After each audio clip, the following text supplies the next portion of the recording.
জীবনে এমন কিছু কিছু সময় আসে যখন মনে হয় এই বুঝি হেরে গেলাম, এই বুঝি সব শেষ হয়ে গেল, আর কখনোই হয়তো উঠে দাঁড়াতে পারবো না।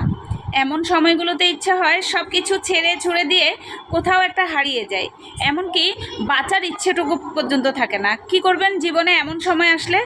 জীবনে এমন কিছু সময় আসলে মনে রাখবেন আপনার জন্য ভালো কিছুই অপেক্ষা করছে, তাই আপনাকে জিততেই হবে। আর জেতার আগে এই যে মানসিক টানাপোড়েনটা, এটা হলো যুদ্ধ। আর এই যুদ্ধে আপনার প্রতিপক্ষ আপনি নিজেই, অর্থাৎ নিজের সাথে নিজে যুদ্ধ করতে হবে। আর এই যুদ্ধে জিতবেন কেমন করে? মনে রাখবেন, এ সময়ে মাথায় আসা উৎকট ভাবনাগুলোকে কোনোভাবেই প্রশ্রয় দেওয়া যাবে না, কারণ প্রশ্রয় দিলে যে কোনো মাথায় চড়ে বসে থাকে। যেখানে সব কিছু শেষ হয়ে যায় সেখান থেকেই নতুন কিছু শুরু হয়। জীবনটা এমনই, ভালো মন্দ নিয়েই এই জীবন। আপনাকে ভালো কিছু পেতে হলে মন্দের সময়ের সাথে লড়াই করে যেতে হবে। আপনি লড়াই করছেন,